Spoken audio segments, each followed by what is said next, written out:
لومړی خو د ټولو هغه څخه زړه له تله مننه کوم چې تر دې دمه زموږ سره دي او زموږ چینل یې سبسکرایب کړی دی. که مو زموږ چینل نه وي سبسکرایب کړی نو مهرباني وکړئ په سبسکرایب بټن باندې کلیک کړئ او که ویډیو مو خوښه شوه نو په لایک بټن باندې کلیک کړئ.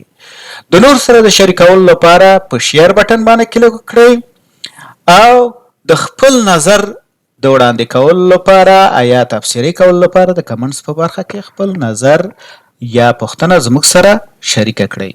د انګلیسي ژبې زده کړې لپاره موږ په پښتو ژبه بېلابېل روزنیز پروګرامونه جوړ کړي دي او دې چینل ته مو پورته کړي. په امریکا کې د پرمټ ترلاسه کولو لپاره موږ بېلابېل روزنیز پروګرامونه په پښتو او دري ژبه جوړ کړي دي. تاسو کولی شئ چې د دې نه ګټه پورته کړئ.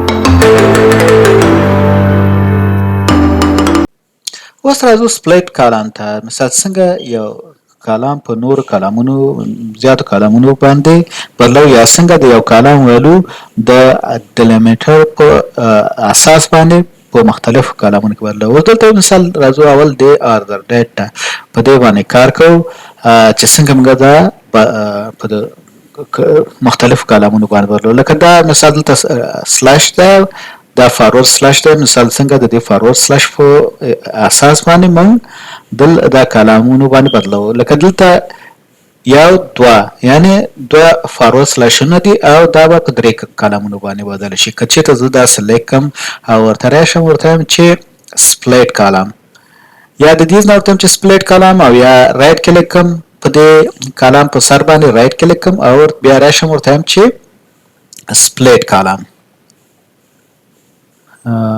سپلیټ کالم دغه ده. صحیح ده. سپلیټ کالم باید ډیلیمیټر دا مثال اوس دا ډیلیمیټر اتومات په ځانکاره ډول سره واخیسته. دلته ګورئ دا سلاش دی دلته سلاش راغلی سلاش چې ارزي کې راغلی وي مثال د هغې نه واخله. که لیفت مثال ته یو خوانه غواړئ مثال د دې لیفت خوانه جدا کړئ دا دواړه مثال یو خواته جدا کړئ نو بیا به هغه کلیک. اوس زه دا سلیکټ کوم ورته چې each occurrence هر ځل چې دغه شوی ده دا سلاش هغه یو کالم جوړ کړه. اوس که زه اوکې کړم نو دا په درې کالمونو باندې څه شو تبدیل شو. مثال ګورئ دلته آردر ډیټ 1 2 3 مثال دلته میاشت راغله بیا ورپسې ورځ راغله او بیا ورپسې کال راغی.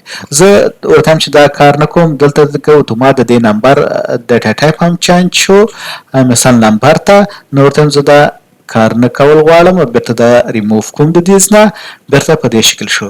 اوس بیا راځم ورته وایم چې سپلیټ یا د دیز نه ورته وایم چې سپلیټ ډیلیمیټر ورته وایم چې د لیفت خانه. اوس د لیفت خانه چې مثال اول کوم یو واقع شوی ګورئ د دې نه یو کالم جوړ کړو دا نوره چې ده دې خواته دې بل دقیق راوستل مثال دې ته نه څه کړو جدا کړو د چې نه د دې نه.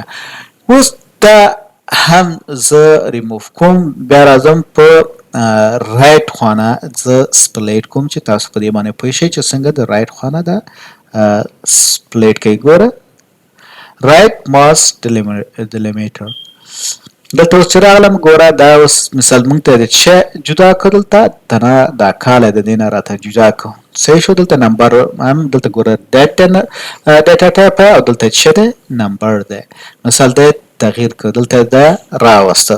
دا هم ریموف کوم دلته ریموو مې کړو. اوس راځم مثال د کالم باندې زه مثال دا عملیه اجرا کوم. په دې کې دا دوه توري چې دي ټکسټ دی او دا نوره چې دي څه دی نمبر دی. زه راځم ورته وایم چې سپلیټ په دې باندې رایټ کلیک کوم بیا ورته وایم چې سپلیټ کالم دلته مثال وی نمبر آف کرکټر ته مختلف هغه کرکټر غوره کړئ ورته وایم چې دوه. زه اوس اوکې کوم دا به ماته په دوه کالمونو باندې دا څه کړي جدا کړي په دې شکل سره.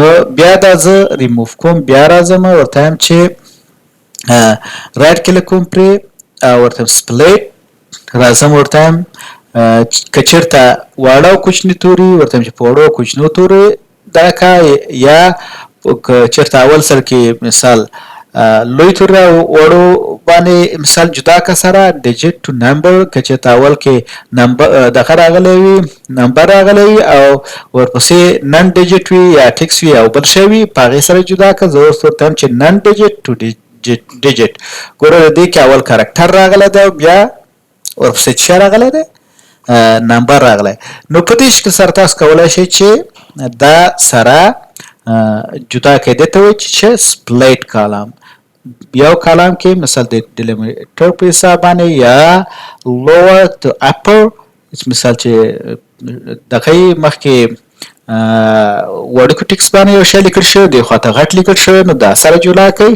مثال دا جلا کول دی چې مثال څنګه ته دا ټیکس سره جلا کوي او مختلف کالمونه ترنه جوړوي دا سپلیټ کمانډ که چیرې مو دا درس خوښ شوی وي نو لایک یې کړئ او د نور ملګرو سره شریک کړئ تر څو هغوی هم ترنه استفاده وکړي او ګټه ترنه پورته کړي او که چیرې تاسو پوښتنه لرئ نو د کمنټ په برخه کې ما سره شریک کړئ زه حتما تاسو ته ځواب درکوم